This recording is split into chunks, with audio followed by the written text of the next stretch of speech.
Here we are in the 7th week with the 7th book of this series of Laureate readings. And I'm going to read from the first chapter of Days Without End, which is set in the mid-19th century. In America, the narrator is Thomas McNulty, who has fled from Ireland as a young boy during the famine times, and got to America. And he'll tell you about some of the stuff that happens to him. And his great friend is John Cole. And he's talking, as he begins, about something relating to his time in the U.S. Army, where they've been serving together. Chapter 1. The method of laying out a corpse in Missouri sure took the proverbial cake. Like decking out our poor lost troopers for marriage rather than death, all their uniforms brushed down with lamp oil into a state never seen when they were alive, their faces clean-shaved, as if the embalmer sure didn't like no whiskers showing. No one that knew him could have recognized Trooper Watchorn because those famous Dundrearies was gone. Anyway, death likes to make a stranger of your face. True enough, their boxes weren't but cheap wood, but that was not the point. You lift one of those boxes and the body makes a big sag in it. Wood cut so thin at the mill, it was more a wafer than a plank. But dead boys don't mind things like that. Point was, we were glad to see them so well turned out, considering. I am talking now about the finale of my first engagement in the business of war. 1851 it was, most likely. Since the bloom was gone off me, I had volunteered age 17 in Missouri. If you had all your limbs, they took you. If you were a one-eyed boy, they might take you too, even so. The only pay worse than the worst pay in America was army pay, and they fed you queer stuff till your shit just stank. But you were glad to get work, because if you didn't work for the few dollars in America, you hungered. I had learned that lesson. Well, I was sick of hungering. Believe me when I say there is a certain type of man loves soldiering, no matter how mean the pay. First thing, you got a horse. He might be a spavined nag, he might be plagued by colic, he might show a goiter in his neck the size of a globe, but he was a horse. Second place, you got a uniform. It might have certain shortcomings in the stitching department, but it was a uniform, blue as a blue bottle's hide. Swear to God, army was a good life. I was 17 or thereabouts beginning, I could not say for certain. I will not say the years going up to my army days was easy, but all that dancing put muscle on me in a wiry sort of way. I'm not speaking against my customers, I'm speaking for them. If you pay $1 for a dance, you like a good few sweeps of the floor for that, God knows. Yes, the army took me, I'm proud to say. Thank God John Cole was my first friend in America, and so in the army too, and the last friend for that matter. He was with me nearly all through this exceeding surprising Yankee sort of life, which was good going in every way. No more than a boy like me, but even at 16 years old he looked like a man right enough. I first saw him when he was 14 or so, very different. That's what the saloon owner said too. Time's up, fellas, you ain't kids no more, he says. Dark face, black eyes, Indian eyes they called them that time, glittering. Older fellas in the platoon said Indians were just evil boys, blank-faced evil boys fit to kill you as soon as look at you. Said Indians were to be cleared off the face of the earth. Most like that would be the best policy. Soldiers like to talk high. That's how courage is made, most like, said John Cole, being an understanding man. John Cole and me, we came to the volunteering point together, of course. We was offering ourselves in a joint sale, I guess, and the same look of the arse out of his trousers that I had, he had too, like twins. Well, when we finished up at the saloon, we didn't leave in no dresses. We must have looked like beggar boys. He was born in New England, where the strength died out of his father's earth. John Cole was only 12 when he lit out a-wandering. First moment I saw him, I thought, there's a pal. That's what it was. Thought he was a dandy-looking sort of boy, pinched though he was in the face by hunger.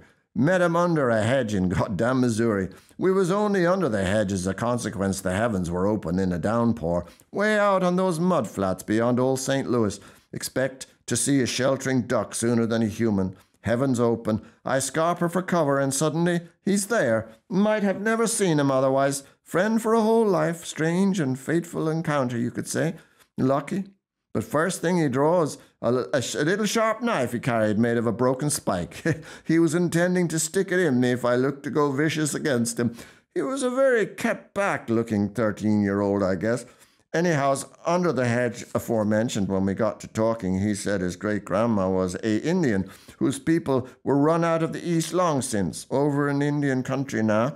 He had never met them. Don't know why he told me that so soon, only I was very friendly, and maybe he thought he would lose that blast of friendship if I didn't know the bad things quickly. Well, I told him how best to look at that. Me, the child of poor Sligonians, blighted likewise. No, us McNultys didn't got much to crow about. Maybe out of respect for the vulnerable soul of John Cole, I might skip ahead violently and avoid an account of our earlier years, except he might also acknowledge that those years were important in their way, and I cannot say either that they constituted in any way a time of shameful suffering in particular. Were they shameful? I don't see eye to eye with that. Let me call them our dancing days. Why the hell not? After all, we was only children obliged to survive in a dangerous terrain, and survive we did, and as you see, I have lived to tell the tale. Having made our acquaintance under an anonymous hedge, it seemed natural and easy to join together in the enterprise of continuing survival. That is, John Cole in his minority and I placed our steps side by side on the rainy road and proceeded into the next town in that frontier district where there were hundreds of rough miners working and a half-dozen tumultuous saloons set up in a muddy thoroughfare endeavouring to entertain them. Not that we knew much of that. In those times, John Cole was a slight boy, as I have laboured to illustrate, with his river-black eyes and his lean face as sharp as a hunting dog. I was my younger self, that is, though I was maybe 15 after my Irish and Canadian and American adventures. I looked as young as him, but I had no idea what I looked like. Children may feel epic and large to themselves, and yet be only scraps to view. Just sick of stumbling round. Two is better together, he said. So then our idea was to find work, slopping out, or any of the jobs abhorrent to decent folk. We didn't know much about adult persons. We just didn't know hardly a thing. We were willing to do anything and even exulted in the fact we were ready to go down into sewers and shovel the shit along. We might have been happy to commit obscure murders if it didn't involve capture and punishment we didn't know. We were two wood shavings of humanity in a rough world. We were of the opinion our share of food was there if we sought it out. The bread of heaven, John Cole called it, because after the fall of his father, he has much frequented those places where hymns and meagre food was put into him in equal measure. Weren't many places like that in Dagsville. There weren't any. Dagsville was all uproar, mucky horses, banging doors, queer shouting. By this time in my biographical ventures, I must confess I was wearing an old wheat sack tied at the waist. It sort of looked like clothing, but not much. John Cole was better in an old, queer black suit that must have been 300 years old, judging by the gaps in it. Anyway, he was having a breezy time of it about the crotch, far as I could see. You could nearly reach in and measure his manhood, so your eyes did their best to be kept looking away. I devised a good method to deal with such a thing and fixed fiercely on his face, which was no work in itself. It was a pleasing face. Next thing comes up in our view, a spanking new building, all fresh wood, and even a last sparkle in the recently beaten nail heads. Saloon, a sign said, no more nor less, and underneath, on a smaller sign hanging from a string, clean boys wanted. Look, see, says John Cole, who didn't have the great learning I had, but had a little nonetheless. Well, he says, by my mother's loving heart, we do fulfill half of that requirement. Straight in, and there was a highly pleasant quotient of good dark wood, dark panelling floor to ceiling, a long bar as sleek and black as an oil seep. Then we felt like bugs in a girl's bonnet. Alien. Pictures of those fine American scenes of grandeur that are more comfortable to gaze on than to be in. Man there behind the bar, complete with chamois cloth, philosophically polishing a surface that needed no polishing. It was plain to see all was a new enterprise. There was a carpenter finishing up on the stairs, going to the upward rooms, fitting the last section of a rail. The bartender had his eyes closed, or he might have seen us sooner, might even have given us the bum's rush. Then the eyes open, and instead of the drawing back and cussing at us we expected, this more discerning individual smiled, looked pleased to see us. "You looking for clean boys?" said John Cole, a tincture pugilistic right enough, still prophesying menaces. "You are right welcome," the man says. "We are?" said John Cole. "You are.